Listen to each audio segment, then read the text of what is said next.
Bom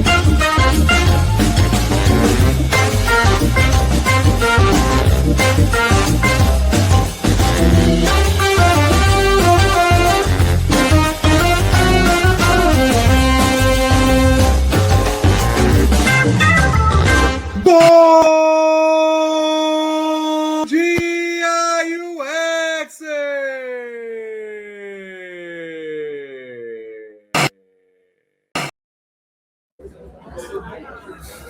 Boa noite. Boa noite, Bonitinho. Deu trabalho, hein? Só para você que está assistindo a gente, ele deu trabalho para entrar hoje, tá? Ele me deu trabalho para entrar hoje. Não tem a sua vida, não. Minha vida é tribulada. Eu fiquei com dó do nosso convidado, que teve que ficar esperando, viu? Mas, ô Zé Buriti, já que você tá aí todo, tá ocupado, como é que tá a vida? O que tá rolando Tudo aí? bem. Não, tá tudo tranquilo, nenhuma novidade não, por enquanto. Tá Nada? rolando tudo bem aí. Tá bom. Gente, do nosso lado aqui, eventos, né? A gente já foca o caminho aqui, já passou vários eventos, os eventos que estão por vir, para você saber, assim, calendarização. Temos DexConf em agosto, o XConf em setembro, DTET logo em seguida e Design D&D. Tá? Então, se você ainda não se inscreveu em alguns desses eventos, se inscreva, porque todos são eventos assim com um ganho muito legal, viu? Vale a pena, né, Buriti? E nem todos são grátis, né? Ou todos são pagos agora? Todos são pagos. Todos são pagos. Todos os eventos aí são pagos, inclusive buscam por patrocinadores. Boa. Né? Inclusive. E é isso. Deixa eu ver o que mais que a gente tem de recado aqui. Acho que só. Pode ser que alguns, quando sair esse episódio, já tenham acontecido, não? Acho difícil. Não, acho difícil. Tá. Não, acho que vai dar certinho, assim, para as pessoas pegarem o Dex, principalmente o Dex, que é o próximo, né, 21 de agosto. Né? Sim. É isso. Boa. Boa, né? E hoje nós vamos voltar para o tema que tá dentro do seu escopo aí, hein? De trabalho, hein? Vamos falar de jogos, hein? De novo, hein? Ih, rapaz. Vamos, né? Vamos. Falar de quê? Vamos chamar nosso convidado para saber. Boa. Bora. Olha lá, então, deixa eu já preparar as palmas, né? Todo nosso convidado merece palmas. Cadê as palmas? Achei as palmas. Aqui as palmas, não? O cara que organiza isso e não sabe. É porque o negócio atualiza, e atualizou a UI. Atualizou, e eu ainda estou no ciclo de aprendizado aqui. Ô, Stefano, eu ainda estou aprendendo a usar esse negócio aqui, viu? Sem problema, já recebi as palmas, tô feliz. Pô, cara, valeu. Obrigadão por ter aceito vir trocar uma ideia com a gente. E, gente, Stefano, você me mostrou uma foto animal. Cara, 10 anos. Deixei ela separada do ladinho aqui já, porque eu falei, não, vou mostrar de novo aqui que essa foto aqui é clássica, é só pra quem é das antigas. Olha só, cara. Ô, rapaz. Olha que legal. Marca página e adesivos, os primeiros adesivos que eu fiz no canal, cara. Tinha aqui uma cartinha ainda, ó. Ela veio com uma cartinha. Eu não consigo lembrar o que estava escrito hoje, mas 2017. Nossa, caramba. Foi no comecinho do canal. Animal, muito feliz de ver isso, cara. E legal assim, né? Tipo, você tá aqui com a gente hoje. Pois é, olha só. Quando eu recebi o convite, na mesma hora eu já falei, caramba, eu lembrei que eu tinha esses marca-páginas aí e os adesivos. Hoje eu não sei onde tá, mas eu lembrei da foto e falei, cara, eu tenho que levar essa foto, que eu acho que é relíquia. Que eu já te mostrei, mas eu falei assim, talvez o Rodrigo nem tenha mais ainda essas coisas de tão antiga que é. Não tenho, te falei, eu não tenho mais desse marca-página, cara. Adesivo, então nem se fala. Olha só que legal, cara. Saudosismo aí, valeu demais pela lembrança. Mas, cara, antes da gente até entrar na nossa conversa, eu queria que você se apresentasse, falasse onde você está atuando, o que você está fazendo, para a galera poder te conhecer e a gente começar a nossa conversa. Maravilha. Bom, primeiro é um prazer, agradeço muito o convite, igual eu falei da foto aqui, né, é muito engraçado você ver o ciclo completo, né, porque lá atrás acompanhava o conteúdo e tal, aprendia muito, e aí hoje ser chamado para conversar é sinal que alguma coisa deu certo, né, então eu tô bem feliz com essa possibilidade. Bom, eu me chamo Stefano Girardelli, para quem não me conhece, eu já trabalho com design, acho que já vai fazer uns 14 anos, e eu já entrei ali no design quando eu era mais novo. Acho que todo mundo que começou a trabalhar com design começou craqueando Photoshop. Então, tem uma história longa, mas quando eu comecei a trabalhar, eu não comecei a trabalhar como designer. Designer era meu hobby.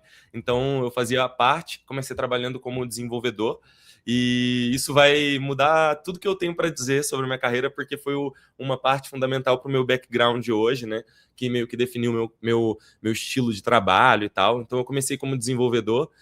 Acreditem ou não, quando eu comecei a carreira, eu era desenvolvedor de software para ponto de venda de supermercado, fazia ERP e sabia, mano, uma porrada de coisa que hoje em dia nem é tão falada mais, né? Mas programava em Objective Pascal e eram umas coisas das antigas mesmo, assim, Delphi.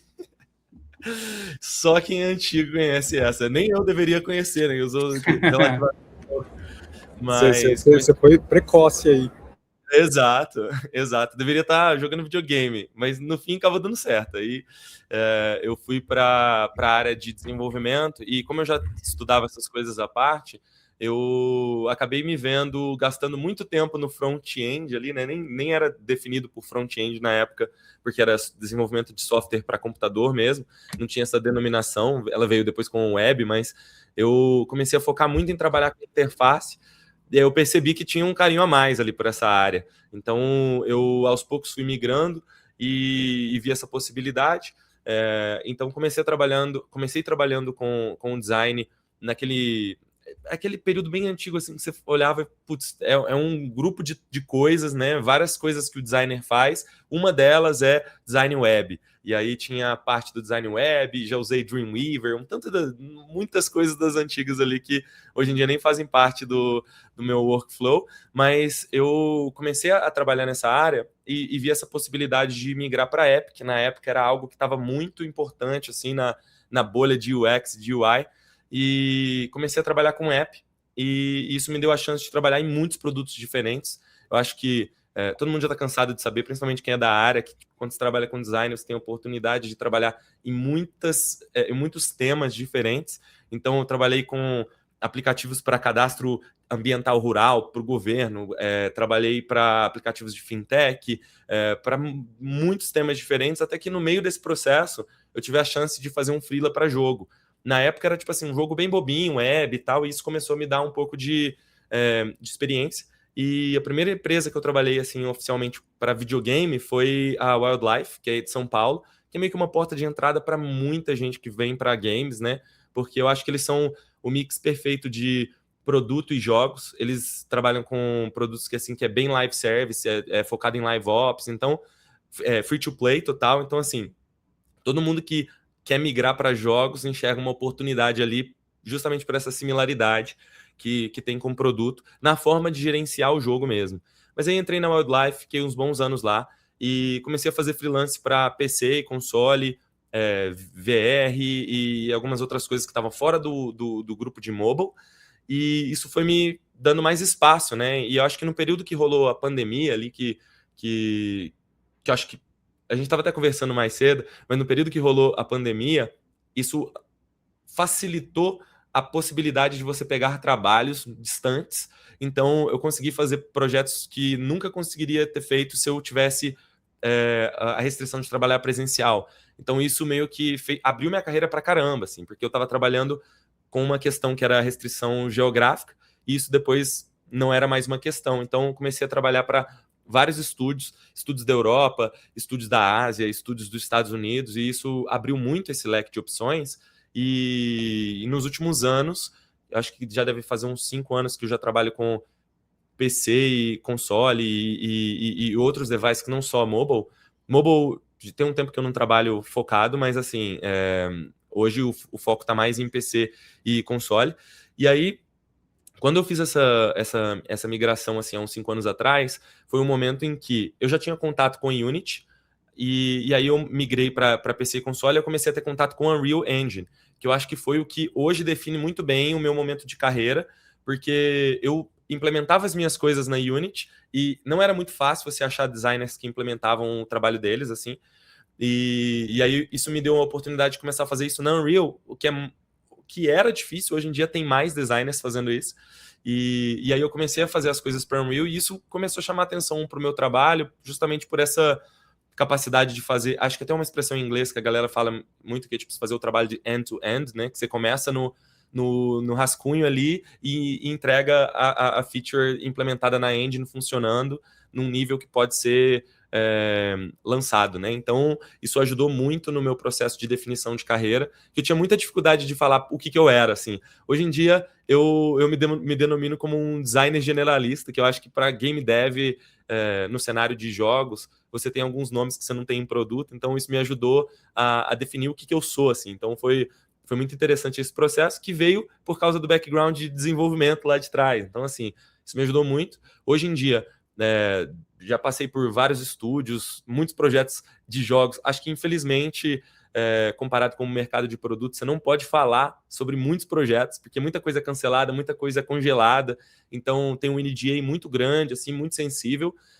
Mas posso falar que já trabalhei com estúdios grandes que envolvem a Riot, estúdios que envolvem tipo a Rockstar Games, já fiz coisa pro GTA, você nem sei se podia estar falando, mas eu já fiz coisa pro GTA e fiquei mó feliz.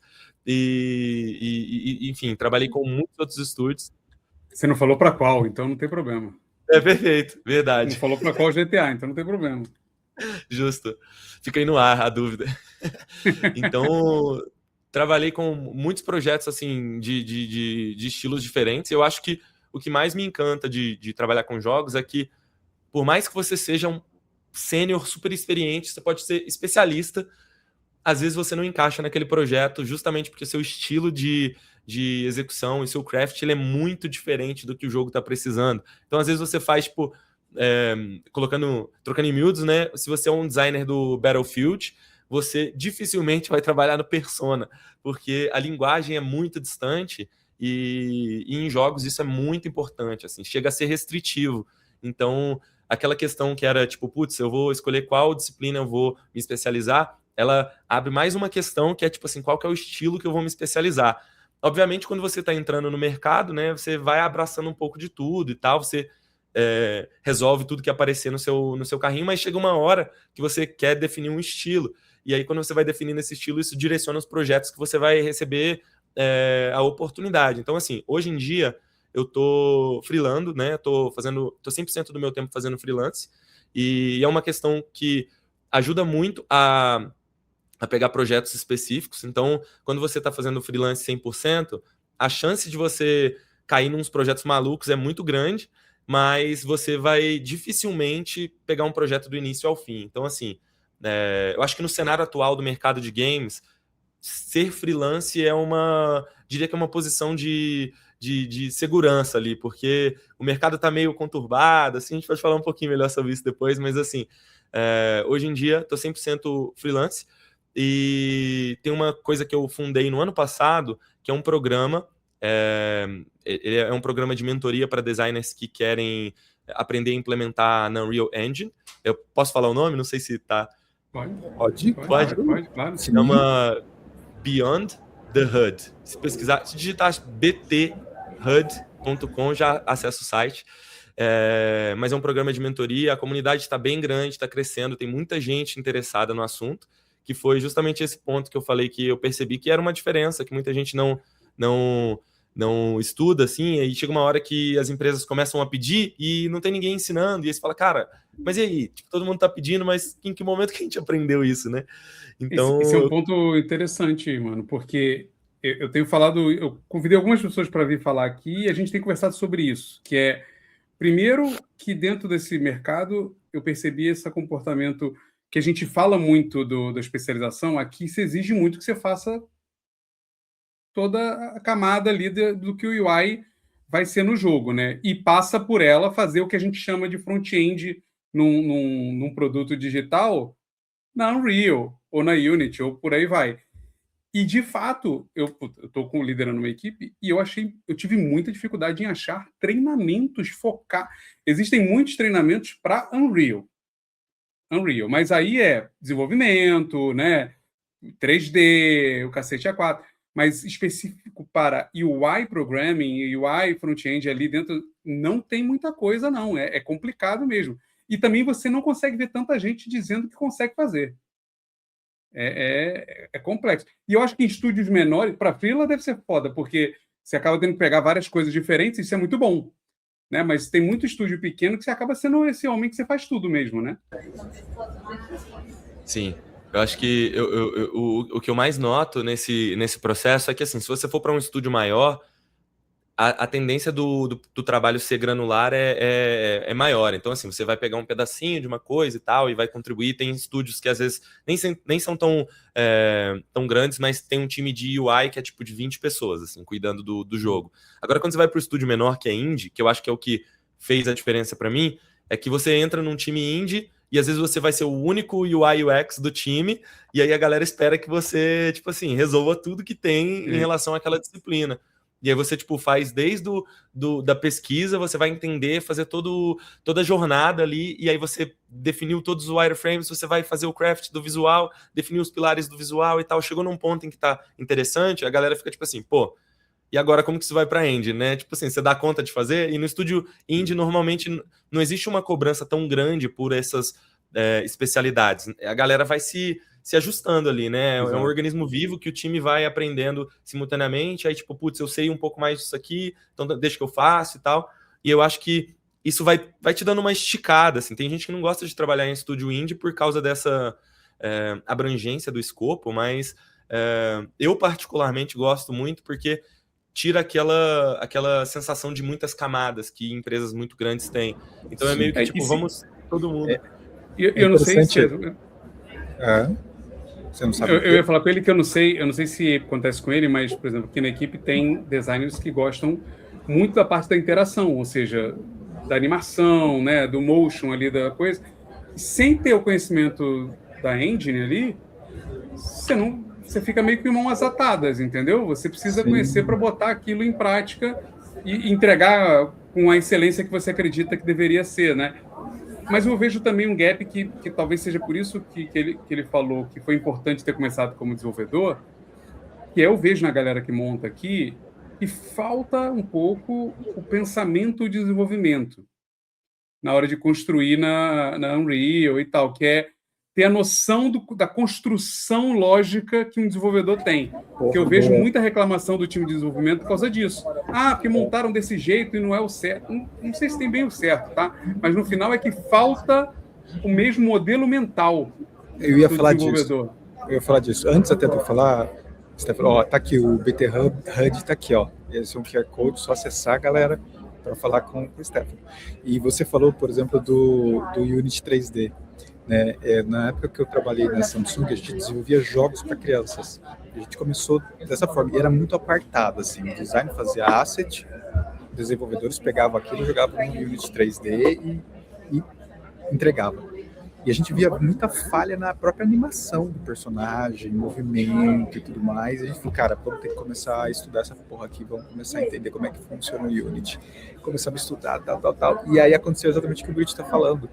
No final das contas, a gente já entregava quase completo ali o fluxo para manter a qualidade. E depois a gente entrou no Unreal, mas o Unreal daí eu saí, a galera continuou. Mas a gente começou a entregar a coisa muito mais pronta para desenvolvimento, para não ter esse gap. Mas a gente teve que entender todo esse pipeline, cara, como que o Unity funcionava, a complexidade. Então, assim, a gente não saía só do desenho, além de desenhar, fazer o modelo 3D, ainda implementava. E eu não sei, Stefano, se você também entra nessa, mas não é só a qualidade final do que você projetou visualmente. Agora a gente está em fase final aqui do game em si. O que começa? Começa a ter a preocupação da otimização do jogo. E aí, se você monta aquilo que não com a cabeça de um desenvolvedor, você resolveu o problema, como a gente fazia no Flash, entendeu, Rodrigo? A gente montava no Flash e fazia funcionar.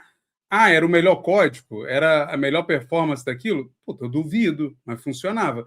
Só que aqui não, mano. Aqui tem que caber na porra do disco, entendeu? Tem que caber no DVD.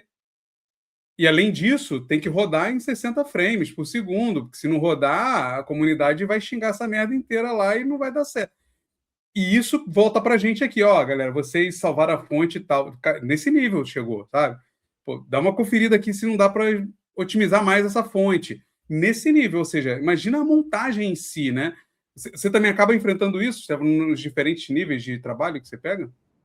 Muito. Eu acho que esse é um assunto também que a galera foge e não tem como fugir 100%, porque querendo ou não vai voltar para você e você tem que tomar alguma decisão, assim. Obviamente, em alguns times você tem a figura que é o Graphics Engineer, que é o cara que vai olhar isso, vai fazer, a gente chama de profilar, né? A gente fala meio que em português, um termo em inglês, meio que cria o verbo em português do termo em inglês, mas você vai fazer o profiling do game, e aí você, enquanto joga, consegue ver os gráficos de uso, e aí, de forma bem simplificada, dá para você ver quanto de memória está sendo usado em cada tipo de coisa do jogo. Então, às vezes você está usando a memória de UI numa quantidade alta, acho que a gente perdeu o Buriti, né? E a câmera dele foi desconectada, câmera e microfone, sobre os dispositivos não conectados. Não tem problema, podemos continuar aqui. Tranquilo, maravilha. Daí o que eu estava comentando é que a gente está fazendo esse processo de profilar o jogo, e aí você vai ver vários gráficos ali mostrando o quanto você usa em cada etapa do jogo. Então, isso aqui está em textura 3D, isso está em textura de interface, isso está em shader, tudo isso vai contando para a quantidade de frames que estão sendo produzidas por segundo. Então, assim, existe um termo em UI que a gente chama, que é muito interessante de saber, que é draw call, que é tipo a quantidade de vezes que a função de desenho, de renderização, é chamada em uma interface. Então, assim, se você está fazendo um jogo, vou dar um exemplo de um jogo que já aconteceu comigo, tipo um jogo de guerra de avião, tem muita coisa que vai aparecer no jogo ao mesmo tempo. Então, assim, um avião tá voando, você precisa do HUD, você precisa das informações dos inimigos, você precisa da informação de munição, informação de distância, se tem um míssil chegando até você, tudo isso vira informação na UI. E cada coisa dessa que é renderizada na UI, se não estiver otimizado, gera um draw call. Então pensa que você tem vários ícones, e aí você tem tipo 30 inimigos, e aí esses ícones vão ser renderizados 30 vezes, e cada inimigo tem um nameplate ali, que é tipo o lugarzinho que fica as informações do personagem, com 5 a 10 assets diferentes. Então se você não faz isso otimizado, se você está fazendo isso para 30 inimigos, você está fazendo 150 renderizações enquanto em um frame, né? Isso em um frame. Então, existem muitas técnicas que eu acho que o que me ajudou hoje a ter uma visualização diferente disso foi ter começado a trabalhar com mobile, porque isso parece, às vezes, para quem não tem conhecimento do universo de jogos no nível de workflow, vai parecer meio bobeiro que eu vou falar, mas assim, quando você está trabalhando com um jogo mobile, às vezes o máximo de memória que você tem para UI, ou seja, o máximo de arquivo que você tem de tamanho ali, o budget de memória para arquivos de UI é 10 megas. Então, assim, 10 megas, exporta, tipo, sei lá, qualquer coisa aí no seu computador, vai dar 2 megas, assim. Então, você tem 10 megas para fazer tudo. Então, pensa você fazer toda a UI do jogo com 10 megas. E aí, isso muda toda a forma como você enxerga a pipeline de UI. E aí, o que acontece é que muita gente não visualiza isso dessa forma e tem um craft incrível, só que não consegue aplicar aquilo no jogo, porque, às vezes, para fazer um botão, você precisa de muita coisa, e aquele muita coisa gera um gasto para o jogo que não vale a pena, não se paga.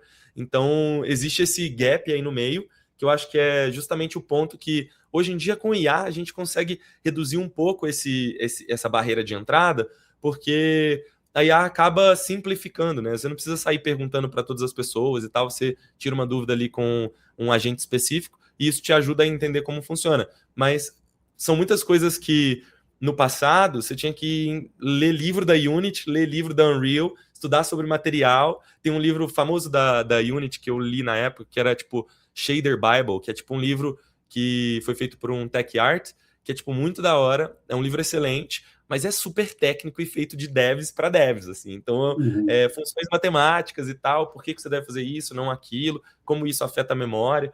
Então, respondendo a sua pergunta, Buriti, tipo assim, ó, o que eu vejo desse processo é que muita gente não se importa, quem se importa sai na frente porque chama mais atenção no ponto de vista contextual, assim. Então, a pessoa que se preocupa com isso, ela meio que ela significa uma pessoa que vai resolver 2 problemas e não só um. Porque às vezes a pessoa chega com um craft incrível, mas você precisa de um tech UI muito bom para colocar o que aquela pessoa fez dentro do jogo.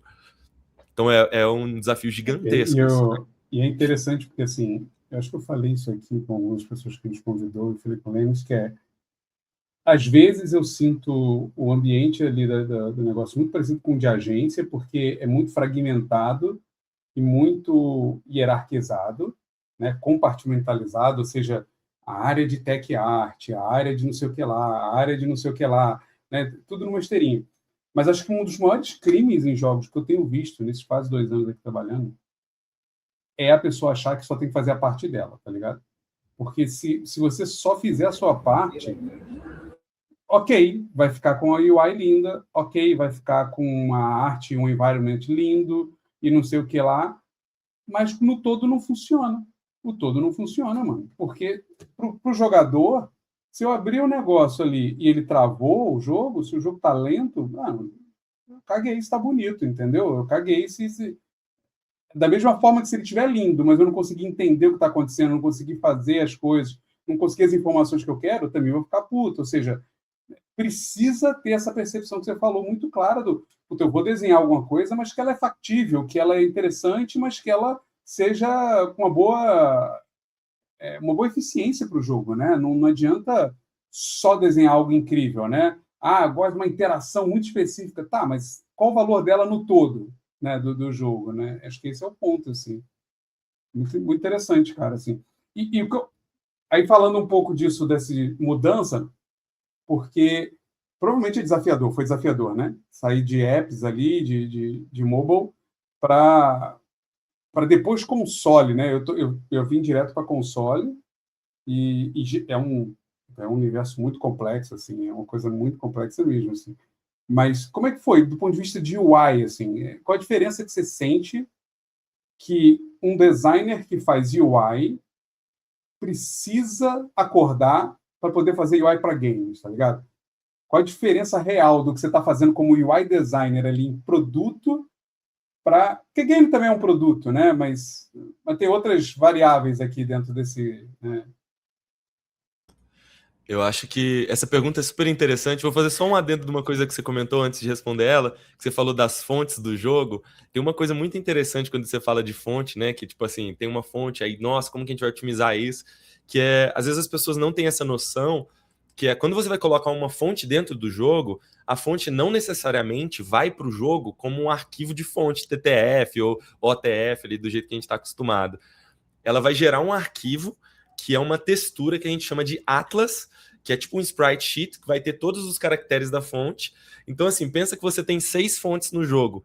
Todas as fontes vão ter as variações desse Atlas, com fonte de letra maiúscula, letra minúscula e tal, e o jogo vai usar aquelas texturas para aplicar no jogo. Então, assim, se você tem 6 fontes, vai ter, tipo, vários arquivos dessas fontes que vão ficar alocados na memória, que é uma coisa que, tipo, ninguém te fala isso, né? Você descobre no dia que você tá tentando shippar um jogo lá, e aí o jogo tá com 4 fontes e alguém fala, vamos ter que cortar essa fonte aqui, e não tem discussão. Você usou ela numa coisinha que aparece de vez em quando, mas tá lá ocupando um espaço na porcaria do... sim. Exato. Então isso é super delicado. Então esse já é um dos pontos, assim, que já mudam muito quando você vai trabalhar com jogos, que assim, quando você vai trabalhando com produto, você usa fontes. Hoje em dia a gente tem esse recurso maravilhoso que é poder usar o Google Fontes, né? Você já importa muitas fontes ali, já tem direito comercial de uso e tal. E isso acabou sendo traduzido para jogo de uma forma bem saudável, porque a galera veio migrando. Então, a primeira coisa que eu senti quando eu migrei para jogos é os standards de desenvolvimento de interface dentro da parte de design e de código são muito diferentes de produto. Então, eu senti que quando eu cheguei no mercado de jogos, assim, era muito rudimentar, era tipo... existem jogos hoje, principalmente AAA, que você vai pegar os arquivos de design e aí é uma mistura de arquivos do Illustrator, arquivos do Photoshop, coisas no Figma. E aí, eu acho que o primeiro choque foi essa dificuldade de enxergar o processo de UI e de UX como algo, como que eu posso dizer assim, muito mais... A pipeline de produção não era sólida, e normalmente quem fazia esse serviço era um artista de 2D. Então, o artista de 2D, ele trabalha com Photoshop. Então, a gente veio herdando esse workflow de outras pessoas que não designers. E aí você pega, tipo assim, um designer que está com uma mentalidade ali de design system, que veio de um produto gigante, que tem milhares de features, vários arquivos no Figma, tudo organizado, tem uma página ali para wireframe, uma página para user journey, uma página para sei lá o que, isso, aquilo, tudo estruturado, fazendo documentação, comentário, validação, protótipo, tudo junto. E aí você cai num jogo que, tipo assim, os arquivos que a galera tem é tipo um Photoshop com milhares de camadas que você liga e desliga. Então, tipo, acho que um artista, né? Um artista criou. E aí vem o problema, porque você tem o trabalho de um artista, teoricamente, e de uma pessoa que tem uma visão mais processual. Cara, mas eu vou te falar, Lênin, por isso que eu falo que é parecido com agência para mim. Assim. Há 20 anos atrás, quando eu trabalhei em agência, era a mesma coisa, mano. Eu cheguei aqui e era um servidor, mano. Literalmente um servidor lá na rede da empresa, com pastas, entendeu? Com vários AIs, vários JPEGs, vários PSDs, e, puta, para você rastrear e saber qual a versão daquilo era um inferno. Quando é que foi feito isso? Por que foi feito aquilo? Sabe? Tipo, é coisa de que a gente via com designer gráfico, com publicitário também, em agência, sabe? Não é uma coisa... Porque produto, a gente, quando foi trabalhar em produto, a gente absorveu muita coisa de tecnologia, muita coisa de back-end, que, teoricamente, na grande maioria deles, eles são mais organizados. Né? Tem uns que são meio putaria. Também não vamos generalizar, mas... tem uns que são putaria. Mas, na essência, eles já nascem processuais. Exato. Eles já nascem...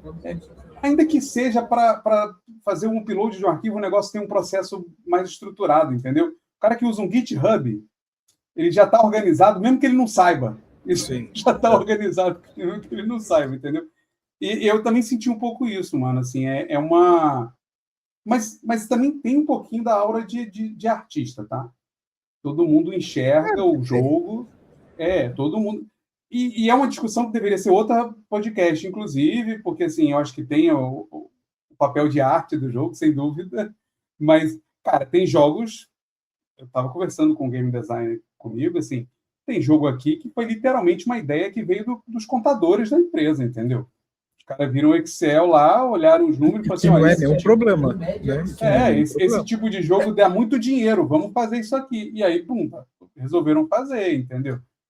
Então, assim, tem várias coisas complexas, assim.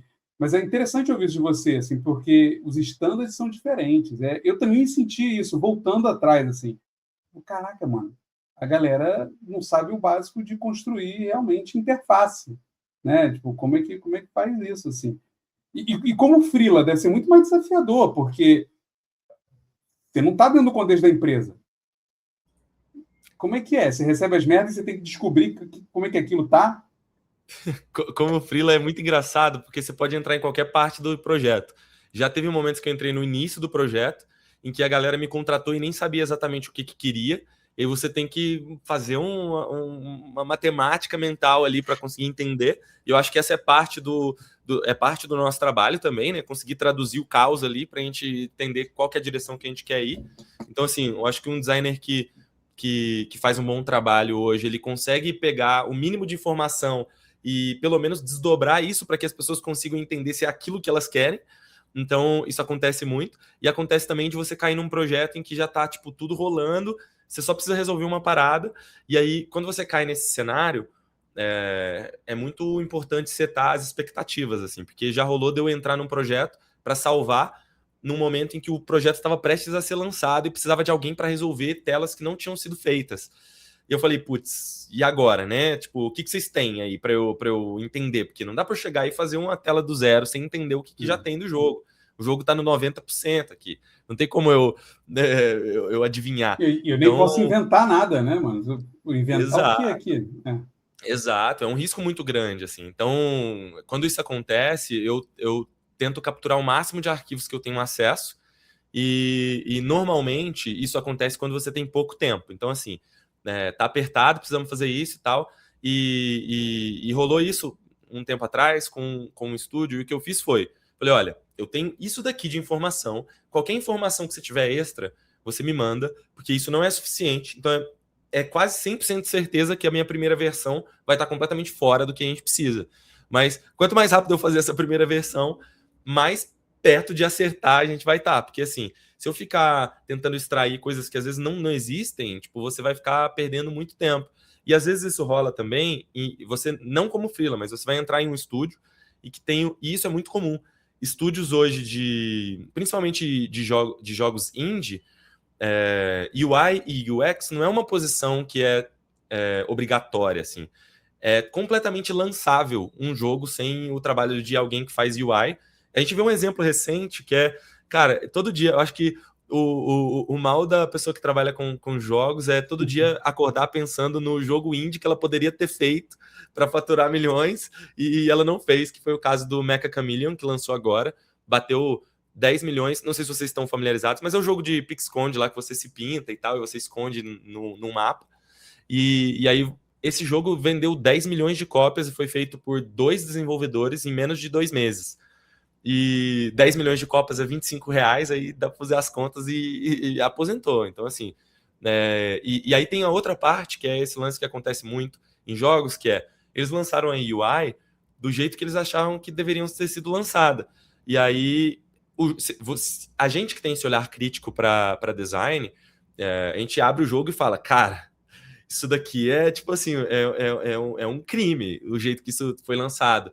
E aí você vê que não importa, porque a parada viraliza, funciona, as pessoas jogam e tal. E aí isso muda muito a percepção que a gente tem da importância desse processo no jogo como um todo. Então o que acontece? Eles lançaram um jogo, e aí o jogo foi bem sucedido. Agora, teoricamente, eles têm budget infinito para fazer esse jogo ficar bom, e eles provavelmente vão contratar alguém para chegar e fazer esse trabalho. Essa pessoa vai chegar lá, às vezes não tem nem arquivo não tem nada de UI. Tá tudo dentro da engine. Tá tudo dentro da engine. Vai dar screenshot do jogo e vai pintar por cima pra gente ver como é que fica. Eu já vi isso acontecer. Gente, mas isso, cara, mas isso não, Buriti, o papo tá muito bom, mas, cara, a gente vai ter que chamar o Stefano pra vir outra vez, cara, pra deixar esse gostinho de quero mais. Porque eu curti a conversa pra caramba, cara. Tá boa. Né? Stefano, você topa voltar? Com certeza. Boa, eu sou a pessoa do relógio. Eu controlo o Buriti, Stefano, é por isso. O assunto vai longe, né? Se a gente quiser, a gente conversa mais 1 hora aqui. Exato, e eu quero que a galera fique com essa vontade, assim, porra, não, eu quero ouvir mais, ou então eu quero entrar no HUD de mentoria do Stefano para conhecer mais. É isso, na mentoria. É isso. Exatamente. Pô, muito bom. Porra, Stefano, demais, cara, ter você aqui. E é o que eu falei, daria pra gente ficar aqui ouvindo você trazer esses exemplos a noite toda, e dane-se o bonitinho o fuso horário dele. Maravilha, pô, muito obrigado pelo convite, é uma honra. Se quiserem conversar mais vezes, estou à disposição. Você já fez a propaganda aí para mim, muito obrigado, mas quem tiver interesse de aprender um pouquinho mais de como traduzir esse processo que a gente faz dentro do Figma e outras ferramentas para dentro da Engine, que é um mundo à parte, fica à vontade. A comunidade do Discord está bem grande, tem mais de 400 pessoas do mundo todo, acho que são mais de 50 países já. Então, o grupo está fervendo, tem desafios de design também para a galera compartilhar, com muita coisa interessante. E a minha intenção é estar lá disponível o máximo possível, né, para compartilhar o que for necessário, responder perguntas, às vezes compartilhar alguma coisa que eu estou trabalhando no momento. Mas fico aí disponível para um próximo convite, que vai ser um prazer conversar com vocês mais sobre isso. Não, o prazer é todo nosso, e sim, entre, acesse e busque uma mentoria, porque, cara, só com essa conversa dá para você ver o nível técnico e o que você pode aprender. Então, não é merchan não, cara, é de verdade, tem que entrar mesmo. É um merchan de gosto. É espontâneo, exato, a gente não está ganhando nada, a gente está incentivando, é isso. Gente, então, se você curtiu esse papo, comenta aqui, quero de novo, dá like no vídeo, se inscreve no canal, e a gente se vê no próximo episódio, né, Buriti? Veremos. Se está gostando do tema, avisa. É verdade. Stefano, um grande abraço para você, cara. Grande abraço. Tchau, gente. O botão, tchau. Olha o botão, Buriti, olha o botão. O cara não sabe nem onde ficou o botão, né?